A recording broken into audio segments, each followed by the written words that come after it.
S, வீடு, schools, hotels, store room இங்கெல்லாம் partition wall கட்டணும்னாலும் இப்போ பில்டிங் ஓனர்ஸோட first choice Renocon Rapid Wall Panels.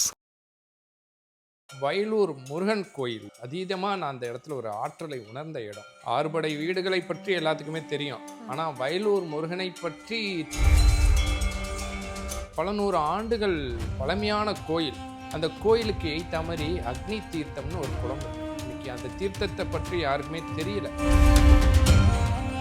அற்புதம் மட்டுமல்ல, அதிசயம் மட்டுமல்ல, உங்களுக்கு வாழ்க்கையில எப்பேற்பட்ட மனநிலைகளையும் மாற்றக்கூடிய ஒரு ஸ்தலம் முருகன் கோயில்ல வயலூர். குழந்தை இல்லையா, சஷ்டி விரதம் விசேஷமா உங்களுடைய பிரார்த்தனையை நீங்கள் முருகன்கிட்ட வச்சு அந்த முருக வழிபாடுக்கு ஏற்றாற் போல சில வேல்மாறல், அது இல்லாமல் கந்த சஷ்டி கவசம், கந்த குரு கவசம். இப்போ என்னோட வீட்டில் ஒரு பிரச்சனை வருது அப்படின்னா அது கண் திருஷ்டியோட பாதிப்பு தான் அப்படிங்கிறது எப்படி சார் தெரிஞ்சுக்கிறது? மன தெளிவு இல்லாமல் போகிறது தான் இதில் ரொம்ப இம்பார்ட்டண்டாக பார்க்கும். கருவேப்பிலை, மருதாணி விதை, வளஞ்சுழி, இடஞ்சுழி, இது 4 பொருளையுமே நீங்கள் எடுத்து கருப்பு துணியில் இந்த எள்ளு விளக்கு போடுவாங்கள்ல சனீஸ்வர பகவானுக்கு, அது மாதிரி என்ன செய்யணும், ஒரு முடிச்சு போட்டு வச்சுக்கிட்டு ஒவ்வொரு வாரமும் வெள்ளிக்கிழமை இரவு. ஆதன் ஆன்மீகம் நேயர்களுக்கு ஷாம்லாவின் அன்பு கலந்த வணக்கங்கள். நம்ம ஆதன் ஆன்மீகத்தில் ஆன்மீகம் சம்மந்தப்பட்ட பல கேள்விகளுக்குமே தினந்தோறும் ஒவ்வொரு வகைகளில் பதில்களை பார்த்துக்கிட்டு இருக்கோம். அந்த வகையில் இன்னைக்கு நம்மோடு தவத்திரு அறமிக அடிகளார் இணைஞ்சிருக்கிறார். நிறைய விஷயங்களை இன்னைக்கும் கேட்டு தெரிஞ்சுக்க போகிறோம். வணக்கம் சார். வணக்கம். எப்படி இருக்கீங்க? நல்லா இருக்கேன். நீங்கள் வந்தீங்கனாலே நிறைய புதிய தகவல்களை கேட்டு தெரிஞ்சுப்போம். நிறைய கோவில்களுக்கு சமீபத்தில் போகிறீங்கன்னு நினைக்கிறேன். உங்கள் சோஷியல் மீடியாலையும் பார்க்க முடியுது.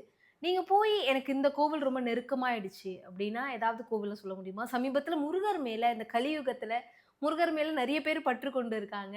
அந்த மாதிரி இந்த முருகர் கோயிலுக்கு போகும்போது எனக்கு இந்த ஒரு விஷயம் நடந்தது, இல்லை இது ஒரு அற்புதமாக இருக்கலாம், இல்லை இப்படி ஒரு கோவில் இருக்குது யாருக்கும் பெருசாக தெரியல அப்படின்னா அது எந்த கோவிலாக இருக்கும்? அதாவது முருகர் மீது இப்போ பற்று கிடையாது. நம்மளுடைய தமிழ் கடவுளே முருகன் தான். நம்மளுடைய உலகத்திலேயே முதன் மொழியாக எதை சொல்கிறோன்னா தமிழ் மொழி. அப்பேற்பட்ட தமிழ் மொழிக்குன்னே இருக்கக்கூடிய கடவுள் முருகப்பெருமான். அதனால் காலங்காலமாக யுகமாக முருகப்பெருமானுடைய இங்கே அருள் இருந்துக்கிட்டு தான் இருக்குது. சமீபமாக வயலூர் முருகன் கோயில் என்னை ரொம்ப அதீதமாக நான் அந்த இடத்துல ஒரு ஆற்றலை உணர்ந்த இடம். ஆறுபடை வீடுகளை பற்றி எல்லாத்துக்குமே தெரியும். ஆனால் வயலூர் முருகனை பற்றி திருச்சி பக்கத்தில் இருக்கிறவங்களுக்கும் முருகன் மீது பற்று உள்ளவர்களுக்கும் தான் தெரிவதற்கான வாய்ப்புகள் அதிகம். வயலூர்னாலே பார்த்தீங்கன்னா இந்த பக்கம் காவேரி, இன்னொரு பக்கம் மலைக்கோட்டை, இந்த பக்கம் ஸ்ரீரங்கம். இதுக்கு மத்தியில் பார்த்தீங்கன்னா வயல்கள் நிறைந்த பகுதியில் ஒரு செழுமையான இடத்துல முருகப்பெருமான் அங்கு முத்துக்குமார சுவாமியாக காட்சி கொடுக்குறாரு. கிட்டத்தட்ட பல நூறு ஆண்டுகள் பழமையான கோயில். பழமையான கோயில்னாலே எல்லாம் பெரிய கோயிலாக இருக்கும்னு நினைப்பாங்க. ஆனால் அந்த இடம் ஒரு சின்ன கோயில் தான். அந்த கோயிலுக்கு எய்த்த மாதிரி அக்னி தீர்த்தம்னு ஒரு குளம் இருக்குது. இன்னைக்கு அந்த தீர்த்தத்தை பற்றி யாருக்குமே தெரியல. ருண ரோகம் தோஷங்களால் இருக்கிறவங்க அந்த குளத்தில் போய் கைகால் கழுவிட்டோ ஸ்நானம் பண்ணிட்டோ முருகப்பெருமானை பார்க்கணும். மற்ற கோயில்களில் இருக்கக்கூடிய முருகப்பெருமானை விட இந்த முருகப்பெருமான் இன்னும் விசேஷமானவர் தான். ஏன்னா ஆறுபடைங்கிறது விசேஷம். ஆறுபடை இல்லாத ஒரு முருகப்பெருமான்ங்கிறது இது. அருணகிரிநாதரை பற்றி எல்லாத்துக்குமே தெரியும். திருவண்ணாமலையில் கொடும் நோயால் பாதிக்கப்பட்டு கோபுரத்திலேருந்து கீழே விழும்போது முருகப்பெருமான் பிடிச்சி முத்தை திருப்பத்தி திருநகைன்னு பாட்டை எழுத வச்சார். அங்கே அவர் தவத்தை முடித்தோன்னே முருகன் எங்கே போக சொன்னார்? நேராக வயலூருக்கு போனார். அப்போ வயலூருக்கு போய் வயலூரில் இருக்கக்கூடிய முருகப்பெருமானை பார்த்து அந்த அழகில் மயங்கி அவர் பல முருகப் பாடல்களை அங்கேயே பாடியிருக்காரு. இன்னும் சொல்ல போனோம்னா எல்லோருக்கும் தெரிந்தவர், சொல்லின் அரசர், அப்பேற்பட்ட ஒரு சொற்பொழிவை செய்யக்கூடிய கிருபானந்த வாரியார் அந்த வயலூர் முருகனுடைய பக்தர். எவ்வளோ அற்புதங்கள் அவர் சொல்லியிருப்பார் அதை பற்றி. அதனால் வயலூர்னாலே அற்புதம் மட்டுமல்ல, அதிசயம் மட்டுமல்ல, உங்களுக்கு வாழ்க்கையில் எப்பேற்பட்ட மனநிலைகளையும் மாற்றக்கூடிய ஒரு ஸ்தலம் முருகன் கோயிலில் வயலூர். வயலூரில் அந்த தீர்த்தத்தை பற்றி பேசியிருந்தீங்க. நீங்கள் சமீபத்தில் போகும்போதோ இல்லை உங்களுக்கு அந்த விஷயங்கள் வாய் வழியா வார்த்தைகள் மத்தவங்க சொல்லி கேட்கும்போது அது எப்படி இருந்தது? நீங்க நேர்ல போய் பார்க்கும்போது அந்த விஷயங்கள் என்ன நடந்திருந்தது சார்? சமீபமா வந்து ஒரு சின்ன மனக்குழப்பம். ம். என்னப்பா நம்மள சுத்தி இவ்வளோ பேர் இருக்காங்களே! இது எல்லாம் சரியா தான் போயிட்டுருக்கா? என்ன ஏதுன்னு ஒரு குழப்பத்தில இருந்தேன். ம். அப்ப ஒரு வெள்ளிக்கிழமை அன்னைக்கு போயிருந்தேன். ஏன்னா முருகன்னாலே செவ்வாய், வியாழன் போவாங்க. நான் வெள்ளிக்கிழமை போயிருந்தேன். போயிட்டு முருகன்ட்ட சரியான பாதையில போயிட்டுருக்கேன்னு தெரியுது. ஆனா என்னை சுற்றி எல்லாம் ஒரு நெகட்டிவாவே இருக்கே! ம். என்ன இத சரி பண்றதற்கான ஒரு சூழலை உருவாக்கி குடுன்னேன். சொல்லி 3 நாள்ல எது எதெல்லாம் நான் நெகட்டிவ்னு நெனச்சேனோ, அத்தனையுமே வந்து படம் போட்டு காமிச்சாரு. நெகட்டிவா இருக்குன்னு காமிச்சாரு. ஆமாமா. எது நெகட்டிவ்? பொதுவா மனிதர்கள் நெகட்டிவா இருக்கலாம். செய்யக்கூடிய காரியங்கள் நெகட்டிவா இருக்கலாம். ஸோ, நீ எதை செய்யணும், எதை செய்யக்கூடாது, எது உனக்கு நெகட்டிவான ஒரு விஷயத்தை உன்னுடைய மனக்குழப்பத்துக்கு காரணம்ங்கிறத தெரியப்படுத்தினாரு. அந்தே நேரம் ஒருத்தர் வராரு. கிட்டத்தட்ட 70, 75 வயது இருக்கும். அவருடைய அனுபவத்தை என்கிட்ட சொன்னாரு. ம். கிட்டத்தட்ட வந்து பார்த்தீங்கன்னா, அவரு வந்து ஆரம்ப காலத்தில கடவுள் மறுப்பாளரா இருந்திருக்காரு. கடவுள் மறுப்பாளர்னாலே ஜோதிடத்திலேருந்து, சாஸ்திரத்திலேருந்து எதையுமே நம்ப மாட்டாரு. ம். ஆனா, அவர் பேரும் குமரன். ஓ! அதான் அங்க வந்து அற்புதமே. அவர் வீடு அங்க கோயில் பக்கத்திலேயே இருக்கு. நடக்க முடியாம சிரமப்பட்டு வந்தாரு. ஐயா இந்த மாரி முருகன் கோயில் வந்து வந்திருக்கீங்க அப்படின்னு சொல்லி என்கிட்ட பேசும்போது இந்த வார்த்தைகள சொல்றாரு. நான் எந்த அளவுக்கு கடவுள் எதிர்ப்பாளனோ, அந்த அளவுக்கு நான் முருகன்ட்ட வந்தோனே, அவன் காலடிய தொழாம ஒரு நாள் கூட நான் இருந்ததில்லன்னாரு. ம். ம். ம். ஜோதிடம், வாஸ்து, வேதங்கள் எல்லாமே முருகப்பெருமான் எனக்கு குருவா அருளினார். நான் போய் படிக்கல, எங்கேயும் போல. ஆனா பார்த்தீங்கன்னா, எனக்கு ஜோதிடம் தெரியும். ஒரு நாளைக்கு 50, 100 பேர் என்கிட்ட வந்து ஜோதிடம் கேட்குறாங்க. நான் சொல்ற விஷயம் நடக்குது. வீடு கட்டுறதுக்கு இந்த இடம் கட்டுங்கிறேன். எல்லாம் நடக்குது. ஆனா நான் அத பத்தி எந்த ஞானமும் கிடையாது. ராகவேந்திரர் படம் பார்த்துருப்பாங்க. அதில வந்து ஒருத்தருக்கு எழுத படிக்க தெரியாது. ஆனா வந்து ஒரு லெட்டர வந்து அந்த இஸ்லாமிய அரசர் குடுக்கும்போது அந்த லெட்டர படிப்பாரு. அது மாரி எந்த அறிவும் இல்லாத, ஞானமும் இல்லாதவரை ஞானத்தில், ஜோதிடத்தில் இது மாதிரியான விஷயங்கள்ல மிகப்பெரிய உயர்ந்த நிலை எனக்கு குடுத்தாரு. திடீர்னு ஒரு நாள் எனக்கு உடம்பு முடியல. நான் வந்து இறந்துட்டேன்னே நெனச்சாங்க. ம். திடீர்னு என் தலையில ஒருத்தர் கை வைக்கிற மாரி இருந்தது. அந்த கை வச்ச நேரம் ஒரு ஃபிராக்சர் ஆஃப் செகண்ட் முழிச்சு பார்த்தேன். நான் சுயநினைவுக்கு வந்துட்டேன். அதுவரைக்கும் எனக்கு வந்து ஒரு 15, 20 நாளா ட்ரிப்ஸ் போட்டாங்க, இன்ஜெக்ஷன் போட்டாங்க, மருந்து, மாத்திரைன்னு எவ்வளவோ என் உடம்பே ஏத்துக்கலேன்னு சொன்ன டாக்டர், நான் ஸ்பரிசத்தில ஒரு கை வைக்கிற மாதிரியான ஒரு உணர்வை உணர்ந்தப்போ, நான் மறுபடியும் என்னுடைய இயல்பு நிலைக்கு வந்தேன். அப்பதான் அது முருகப்பெருமான்னு நான் உணர்ந்தேன். அப்பேற்பட்ட ஸ்தலம் இந்த முருகப்பெருமானுடைய வயலூர் முத்துக்குமார சுவாமி அப்படின்னு சொன்னாரு. அங்க இன்னொரு விஷயம் என்ன அப்படிங்கும்போது, பொய் சொல்லா விநாயகர்ன்னு இருக்காது அது. ம். அதாவது அந்த விநாயகர்ட்ட போய் வேண்டிட்டு தான் நீங்க முருகப்பெருமானையே தரிசனம் பண்ணணும். அங்க மூலஸ்தானத்துல சிவன் தாயார் தான். சிவன் சன்னிதானத்துக்கு பின்னாடி முருகப்பெருமான் இருப்பாரு. வள்ளி தெய்வ யானையோட. ம். ம். சேவற்கொடியும் மயில் வாகனத்தோட அவரு இருக்காரு. அதனால ரொம்ப அற்புதமானது. அருணகிரிநாதர்லேருந்து, கிருபானந்த வாரியார்லேருந்து எண்ணற்றவர்கள் அந்த கோயிலுக்கு போய் ஞானம் அடைந்து பல நூல்களை இயற்றி இருக்காங்கன்னா பார்த்துக்கோங்க. எப்பேற்பட்ட ஸ்தலமா இருக்கும் அது. எப்பயுமே வந்து முருகர் அப்படின்னா செவ்வாய்க்கிழமை அப்படின்னு சொல்லுவாங்க. அப்படி இல்ல அப்படின்னா சில குரு ஸ்தலங்கள் முருகருடைய ஸ்தலங்களுக்கு திருச்செந்தூர். திருச்செந்தூருக்குலாம் வந்து வியாழக்கிழமை போனா நல்லது அப்படின்னு. நீங்க வெள்ளிக்கிழமை போயிருக்கீங்க. அது என்ன சார் கனெக்ஷன்? எல்லா கோயிலுக்கும் எல்லா நாட்கள்லயும் போகலாமா? இல்ல அது வந்து நம்மளால உருவாக்கப்பட்ட விஷயம் தான் நான் சொல்லுவேன். அதாவது சூரியன்னா ஞாயிறு. ஞாயிறு. அப்ப திங்கள் சந்திரன், செவ்வாய் மண். மண். அப்ப முருகன் வந்து செவ்வாய்க்குரிய கிரகம் அப்படிங்கிறனால முருகப்பெருமான செவ்வாய்க்கிழமை விசேஷமா கும்பிடுவாங்க. முருகன் சித்தர்களுக்கெல்லாம், ஞானிகளுக்கெல்லாம் குருவா இருக்கிறனால அவரை வியாழக்கிழமை குருநாள்ல கும்பிடுறாங்க. ஆனா இறைவனை தொழுவதற்கு நாள், நேரம், கிழமை என்னை பொறுத்த வரைக்கும் கிடையாது.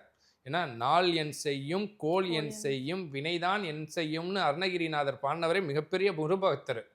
அவரே சொல்லியிருக்காரு 4 கோளெல்லாம் ஒன்றும் செய்யாதுப்பான்னு. அப்பேற்பட்டவர் முருகப்பெருமான். அவர்கிட்ட போய் நீங்க ஆத்மார்த்தமா சரணடைஞ்சிட்டீங்கன்னா 4 கோளு, கிரகங்கள் எதுவுமே வேலை செய்யாதுன்னா பார்த்துக்கோங்க.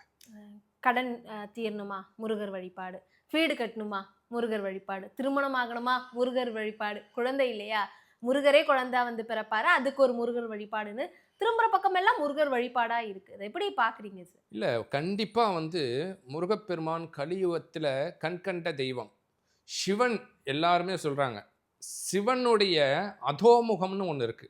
சிவனுக்கு ஈசானம், தத்புருஷம், வாமதேவம், அகோரம்னு 5 முகங்கள் தான் எல்லாத்துக்கும் தெரியும். அதோமுகம்னு ஒரு முகம் இருக்கு. அது என்னன்னா உள்முகம்னு சொல்லுவாங்க.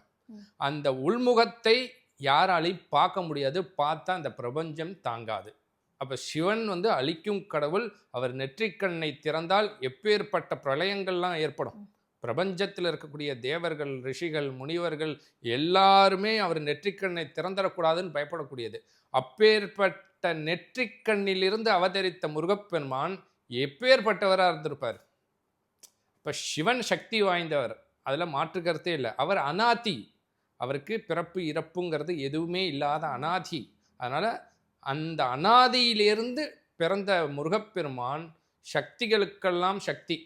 அன்னையே சக்தி வேலை கொடுத்தாங்க.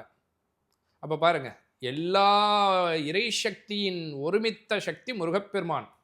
அப்பேற்பட்டவர் முருகன். அதனால் அவரை கும்பிட்றனால சத்ரு சம்ஹாரம். சமீபமாக விஜய் கூட போய் சத்ரு சம்ஹார பூஜை பண்ணிட்டு வந்திருப்பார், எல்லாம் பார்த்துருப்பாங்க. சத்ரு சம்ஹாரம்.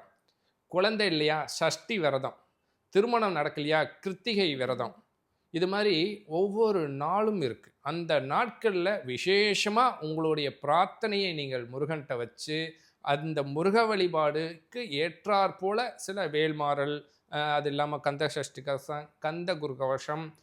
ஒரே ஒரு வார்த்தை சொல்லுவேன் முருக பக்தர்களுக்கு, நித்தமும் நேரம் கிடைக்கும் போது திருப்புகழை படிங்க. திருப்புகழை படிச்சிங்கன்னா உங்கள் வாழ்க்கையில் கனவுகளாக போன அனைத்து விஷயங்களும் உங்களுக்கு மாற்றமே இல்லாமல் நினைவுகளாக மாறும்.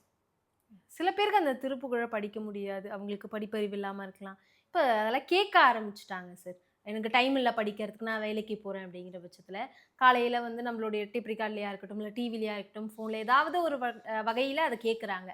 படித்தா ஒரு பலன் கிடைக்கும்ல சார்? அதே பலன்கள் வந்து நம்ம இந்த மாதிரி நம்ம படிக்காமல் நம்ம கேட்கறது மூலயமா நம்ம செவிகளுக்கு அந்த பலன்கள் அது கொடுக்குமா சார்? கண்டிப்பாக கொடுக்கும். நீங்கள் ஒரு ரகசியம் என்ன அப்படிங்கும்போது பார்த்தீங்கன்னா, இறைவனை எதால் வர்ணிச்சாங்க? மந்திரங்கள். வேத மந்திரங்களாக இருக்கட்டும், தமிழ் மந்திரங்களாக இருக்கட்டும், எல்லா மந்திரங்களும் பார்த்தீங்கன்னா ஆழ்வார்கள், நாயன்மார்கள் பாசுரம் பாடினாங்க. ஏன்னா ஒளி தான் உங்களுக்கு செயலாக மாறும், செயல் ஆற்றலாக மாறும். அந்த ஒளி அந்த இடத்துல ஒலிக்க ஒலிக்க அந்த ஒளியிலிருந்து வரக்கூடிய ஆற்றல் கண்டிப்பாக செயல்படும். அதை கேட்கும்போது நீங்கள் உள்ளார்ந்து அதை கிரகிச்சுக்கணும். அந்த உள்ளார்ந்த அந்த வார்த்தைகளை கேட்டு அதில் வந்து நீங்கள் முருகனுடைய திருமுகத்தை நினைத்து அந்த பாடல்களை அமைதியாக கேட்டிங்கன்னா கண்டிப்பாக அதுக்கும் நல்ல ஒரு ஆற்றலை ஏற்படுத்தக்கூடிய சக்தி இருக்குது. வீட்டில் கிச்சனில் வேலை பார்த்துக்கிட்டு சமைச்சிக்கிட்டு டிவி இந்த பக்கம் ஓடும், இந்த பக்கம் திருப்புகழ் ஓடும், அதனால பயன் இருக்காது. நீங்கள் திருப்புகழை ரேடியோவில் போட்டாலும் சரி, செல்ஃபோனில் போட்டாலும் சரி, அமைதியாக அதை மட்டும் சிந்தித்து அதை கேட்டு பாருங்கள், நல்ல மாற்றம் வரும். கண்திருஷ்டி அப்படிங்கிற வார்த்தையை அதிகமாக சமீபத்தில் கேள்விப்பட முடியுது. என்னோட வீட்டில் கண்திருஷ்டி அப்படிங்கிற ஒரு விஷயத்தால நிறைய பிரச்சனைகள் வருது அப்படின்னு சொல்கிறாங்க. இப்போ என்னோட வீட்டில் ஒரு பிரச்சனை வருது அப்படின்னா அது கண்திருஷ்டியோட பாதிப்பு தான் அப்படிங்கிறது எப்படி சார் தெரிஞ்சுக்கிறது? பொதுவாக எல்லாம் நல்லா போயிட்டுருக்கும், திடீர்னு பார்த்தீங்கன்னா ஆக்சிடென்ட் நடக்கும், திடீர்னு பார்த்தீங்கன்னா லாபம் இல்லாமல் நஷ்டத்தை ஏற்படுத்தும். இது மாதிரி தொடர்ந்து குடும்பத்துக்குள்ள சண்டை சச்சரவுகள், மன தெளிவு இல்லாமல் போகிறது தான் இதில் ரொம்ப இம்பார்ட்டண்ட்டாக பார்க்கும். ஏன்னா என்ன அதிர்வலைகள் மாறும். ஒரு மந்திரங்கள் வந்து நல்ல ஆற்றலை உருவாக்குங்கும் போது இன்னொரு மந்திரம் தீய ஆற்றல்களை உருவாக்க முடியும். அதான் சொல்லுவாங்க, என்னன்னா ஒரு சொல் வெல்லும், ஒரு சொல் கொல்லும் அப்படின்னு. அப்போ அந்த எண்ணுக்கும் எழுத்துக்கும் ஆற்றல் இருக்கு. அப்போ அந்த தவறான எழுத்துக்களையோ வார்த்தைகளையோ நீங்கள் தொடர்ந்து உச்சரித்து கொண்டே இருக்கும்போது அந்த வார்த்தையிலேருந்து வெளிப்படக்கூடிய ஆற்றல் எப்படி இருக்கும்? எதிர்வினையாக செயல்படும். அந்த எதிர்வினையாக செயல்படுறது வார்த்தைகளில், ஆனால் ஒருத்தனுடைய எண்ணங்கள்லேருந்து ஒரு எதிர்வினையை செயல்படுத்துறது தான் கண்திருஷ்டின்னு சொல்கிறது. கூடவே இருப்பாங்க 4 பேர் 5 பேர் ஒன்றா இருப்பாங்க. ஒன்றா இருக்கும்போது பார்த்திங்கன்னா ஒன்றா சுற்றுவாங்க, போவாங்க, வருவாங்க. திடீர்னு அதை ஒருத்தன் மட்டும் வேலைக்கு போயிட்டான்னு வைங்க, அது 3 பேத்துக்குள்ளே அவங்களையே அறியாமல் ஒரு பொறாமை குணம் வரும். நம்ம 4 பேர் இருந்தால் இவன் ஒருத்தன் மட்டும் வேலைக்கு போகிறானே, சம்பாதிக்கிறானே, நல்லா இருக்கானேன்னு சிரித்து பேசினாலும் அவங்களுடைய எண்ணத்தில் ஒரு கள்ள கபடம், ஒரு பொறாமை இருக்கும். அந்த எண்ண அதிர்வலைகள் கண்டிப்பாக அவங்கள அஃபெக்ட் பண்ணும். இப்போ இதுக்கு பரிகாரம் அப்படின்னா என்ன சொல்லலாம் சார்? இல்லை அதை சரிப்படுத்தணும் அப்படின்னா வீட்டில் இருக்கவங்க என்ன மாதிரியான விஷயங்களை பண்ணால் அது சரியாகிறதுக்கு வாய்ப்புகள் இருக்குது? எல்லாருக்குமே தெரிஞ்ச ஒரு விஷயம், ஆனால் தெரியாத ஒரு விஷயம். 2 விதமாகவும் எடுத்துக்கலாம். ஏன்னா எல்லாமே திருஷ்டி தோஷத்துக்கு கல் உப்பை சுற்றி போடுங்க இந்த மாதிரி சொல்லுவாங்க. ஆனால் கருவேப்பிலை இருக்கு இல்லையா, கருவேப்பிலையை எடுத்து காய வச்சு பொடி பண்ணி வைக்கணும்.